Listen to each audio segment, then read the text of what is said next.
जय हिंद। चंद्रयान के सफलतापूर्वक लैंड होने के बाद एक और न्यूज बहुत सुर्खियों में है, जिसमें कहा जा रहा है कि इसरो के द्वारा आदित्य L1 नाम का एक मिशन सूर्य पर भेजा जाएगा। लेकिन सच्चाई तो ये है कि आदित्य L1 सूर्य तक नहीं जाएगा, इसीलिए इसका नाम आदित्य L1 रखा गया है। आदित्य का मतलब होता है सूर्य और L1 का मतलब लैंग्वेजियन पॉइंट 1। अब क्या होता है ये लैंग्वेजियन पॉइंट, ये समझेंगे, लेकिन उससे पहले हम जान लेते हैं कि नासा के द्वारा एक मिशन सूर्य के बहुत करीब तक भेजा जा चुका है, जो कि एक सराहनीय कार्य है, जिसे 2018 में लॉन्च किया गया था और 3 साल में 2021 में जाकर वो सूर्य तक पहुंचा है। और नासा के वैज्ञानिकों को खुद भरोसा नहीं था कि हम उसे सूर्य तक पहुंचा देंगे, और वास्तव में वह सूर्य तक पहुंच गया। ये न्यूज जब मैं पढ़ा तो शौक सा लग गया मुझे कि ये किन किन चीजों की खोज करने के लिए नासा अपने मिशन को भेजा है, जिसका नाम है पार्कर सोलर प्रोब मिशन। तो ये पार्कर सोलर प्रोब मिशन सूर्य पर ऐसी ऐसी चीजों की खोज कर लिया गया है जिसे सुनकर आपको भी शौक लग जाएगा। दरअसल सूर्य की जो किरणें निकलती हैं वो पृथ्वी तक आती हैं, लेकिन जो सूर्य की ज्वाला निकलती है, सूर्य एक आग की गोले की तरह है, तो जो उससे ज्वाला निकलती हैं उन ज्वालाओं का जो घेरा है, मतलब वो जहां तक पहुंचती हैं उतनी दूरी को कोरोना बोला जाता है। और ये ज्वालाएं इसी कोरोना से वापस होकर पुनः सूर्य पे चली जाती हैं, ये बाहर नहीं जाती। मतलब आप जब कोई मोमबत्ती जलाते हुए देखे होंगे तो मोमबत्ती जब जलती है, जहां तक उसकी लपट जाती है, उसके बाद हर एक चीज आसमान की तरफ उड़ने लगती है। लेकिन सूर्य में ऐसा कुछ भी नहीं है। सूर्य में वही लपटें वापस पुनः सूर्य पे ही चली जाती हैं। इस चीज की खोज के लिए नासा ने अपना मिशन भेजा है।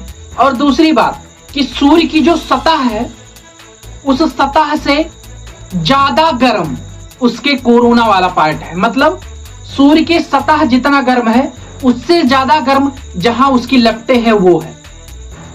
तो भाई आग से ज्यादा गर्म आग की लपटें हो सकती हैं, ये कैसे पॉसिबल है? इन्हीं दो चीजों की स्पेशलिटी खोज करने के लिए नासा ने अपने पार्कर सोलर प्रोब मिशन को भेजा है। अब हम अपने आदित्य L1 के बारे में जान लेते हैं। तो हमारे आदित्य L1 मिशन का नाम आदित्य L1 इसलिए रखा गया है क्योंकि सूर्य की पर्यायवाची आदित्य है और L1 मतलब लैंग्वेजियन पॉइंट 1 होता है। अब ये लैंग्वेजियन पॉइंट क्या होता है? तो हमारे पृथ्वी और सूर्य के बीच में 5 ऐसे पॉइंट खोजे गए हैं जहां पर सूर्य और पृथ्वी का दोनों का गुरुत्वाकर्षण समान होता है।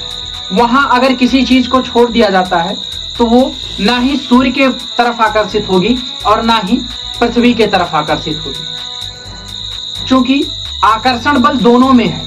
जैसे आप किसी चीज को ऊपर से छोड़ेंगे तो हमेशा पृथ्वी की तरफ आता है, तो पृथ्वी आकर्षित करती है।